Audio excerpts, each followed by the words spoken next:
एक बाउंसर ने अपना हाथ आगे करते हुए कहा, आईडी, हम दोनों 17-18 साल के लगता है क्या भाई?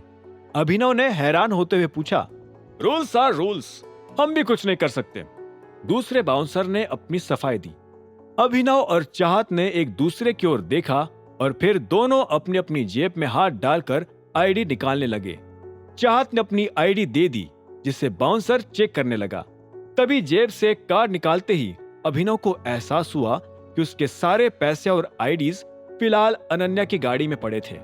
यह कार्ड जो उसके हाथ में आया था वो उसका टाइगर मेंबरशिप कार्ड था, जो वो चाहत के सामने तो बिल्कुल ही नहीं निकाल सकता था। क्या हुआ सर, आईडी दो ना। एक बाउंसर गर्म होने लगा। अभिनव अब यही सोचने लगा था कि वो उस क्लब के अंदर कैसे घुसेगा।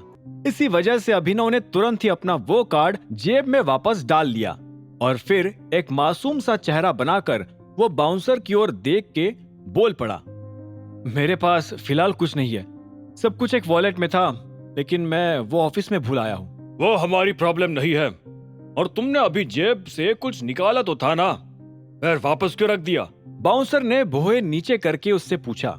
अभिनव ने एक पल चाहत की ओर देखा और फिर वापस बाउंसर की ओर देखकर कहा, नहीं नहीं, वो तो किसी और का विजिटिंग कार्ड था, आप जाने दीजिए ना, हम अडल्ट ही है, और वैसे भी मेरी पार्टनर ने तो आपको उसकी आईडी दिखाई दी है।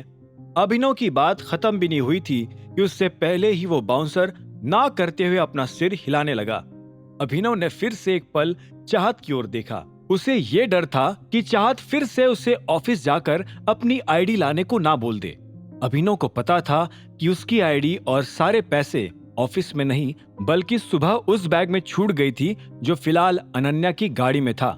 बाउंसर ने उन दोनों को परेशान होते देखा और फिर धीरे से अपना ऑफर रखा, अगर अंदर जाना ही है तो थोड़ा खर्चा पानी लगेगा। क्या?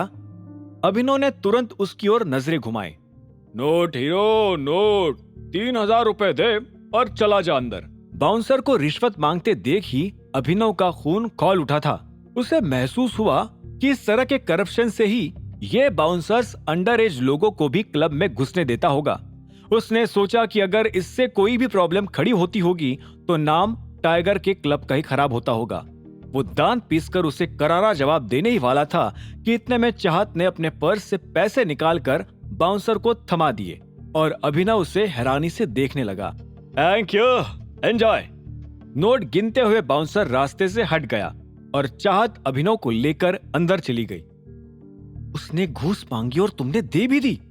अभिनव ने थोड़ा गुस्सा करते हुए पूछा। इट्स ओके ना अभिनव, क्या ही फर्क पड़ेगा, अभी टाइम एंजॉय करने का है, फालतू अपना दिमाग मत लगाओ ज्यादा।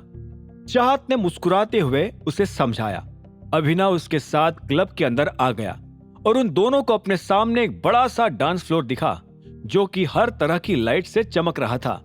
म्यूजिक का वॉल्यूम काफी तेज था, इसीलिए अभिनव धीरे से चाहत के पास आया और उसके कान में बोला, मैं वॉशरूम जाकर आता हूँ। चाहत ने सिर हिलाकर हामी भरी और अभिनव के जाते ही वो भी डांस फ्लोर पर चली गई। टॉयलेट से बाहर निकलकर अपने हाथ धोते हुए अभिनव यही सोच रहा था कि आज उसका सारा खर्चा चाहत ने उठाया था, इसीलिए अब उसका भी फर्ज बनता था कि इस क्लब का बिल तो एटलीस्ट वो ही अपने मेंबरशिप कार्ड से भर दे। हालांकि उसे ये भी डर था कि कहीं चाहत उसको बिल भरते देख उस पर फिर से शक न करने लगे। इसी वक्त आसपास के टॉयलेट से दो और लोग बाहर निकलकर आ गए और अभिनव के पास ही वॉश बेसिन में हाथ धोते हुए बतियाने लगे।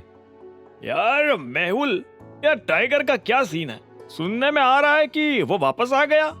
टाइगर के लेफ्ट में खड़े आदमी ने हाथ धोते हुए अपने आप को कांच में देखकर कहा, सुनने में तो यही आया है प्रताप, पर अंदर क्या ही हो रहा है किसे पता। आज तक ना टाइगर की किसी ने शक्ल देखी ना नाम जाना, बस यही सुन सुनकर डर रहे लोग कि टाइगर ये है वो है फलाना ढिमकाना। राइट साइड में खड़े मेहुल ने अपने दोस्त की ओर देखकर कहा। अभिनव उन दोनों के बीच ही खड़ा सारी बातें सुन रहा था। उसके हाथ पूरी तरह से धुल चुके थे, पर वो फिर से हाथ धोने लगा था ताकि उसे वहां रुककर उनकी बातें सुनने का बहाना मिल जाए। आगे की कहानी जानने के लिए देखें अगला एपिसोड सिर्फ पॉकेट एफएम के यूट्यूब चैनल पर, और द रिटर्न ऑफ टाइगर के सारे एपिसोड्स को सुनने के लिए डिस्क्रिप्शन में दी लिंक से डाउनलोड करें पॉकेट एफएम ऐप।